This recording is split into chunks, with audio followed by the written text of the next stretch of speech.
Originally released in 2013, Toki Tori 2 Plus has now made its way over to the Nintendo Switch.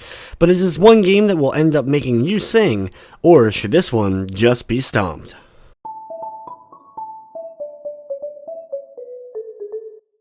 Toki Tori 2 Plus is a very colorful, cute puzzle platformer. In fact, one of my favorites in this genre when I originally played it years back.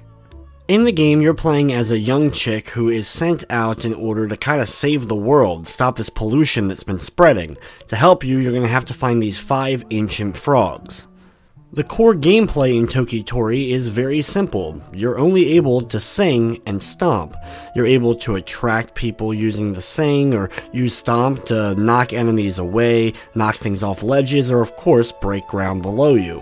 This is one of those games that even though it has a very simple button scheme to it, it maximizes what you're able to do.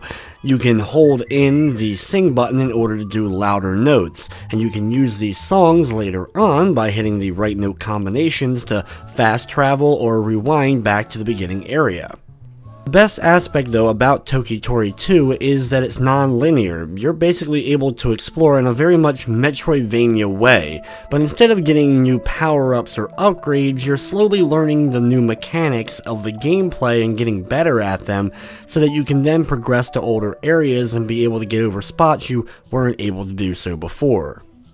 The game does feature a world map. You can fast travel the spots as you unlock them on the maps, and since the game is a non-linear style, you'll be able to kind of fast travel back to previous areas to go to places you didn't go before.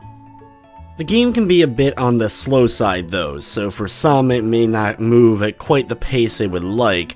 Your character moves slow, and a lot of the things you're interacting with move at a slower pace. This though lends itself to being a very relaxing game, the kind of game you can pick up after a long day and just play for a little while to kind of wind down.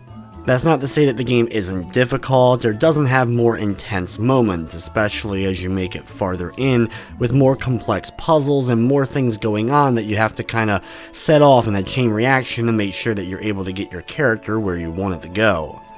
The game doesn't bombard you with a lot of tutorials or anything. You have to kind of figure things out on your own, but there are little hints here and there to kind of guide you or remind you of certain gameplay elements that you may not necessarily have thought of at that point.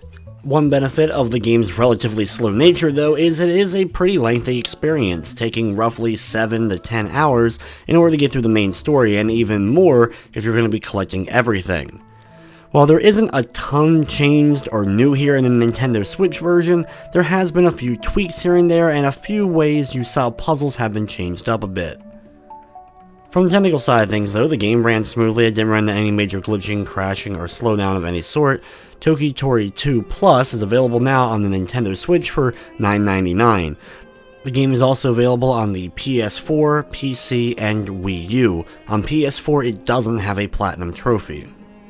Overall, Toki Tori 2 Plus is still very much a great game in its genre. It's a shining example of how to do a puzzle platformer well.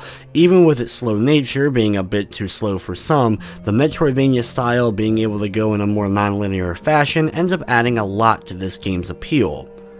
If you've already played and loved this version, you're still going to be able to love this one, but there's not enough new really to be worth another purchase. However, if you've never experienced the game before, or you've always wanted to play it on the go, this is a great way to go about it. With that said, I'm going to be giving Toki Tori 2 Plus on the Nintendo Switch an 8 out of 10. But anyway guys, going to wrap up this review. I'd like to thank you for watching, and of course I hope you enjoyed.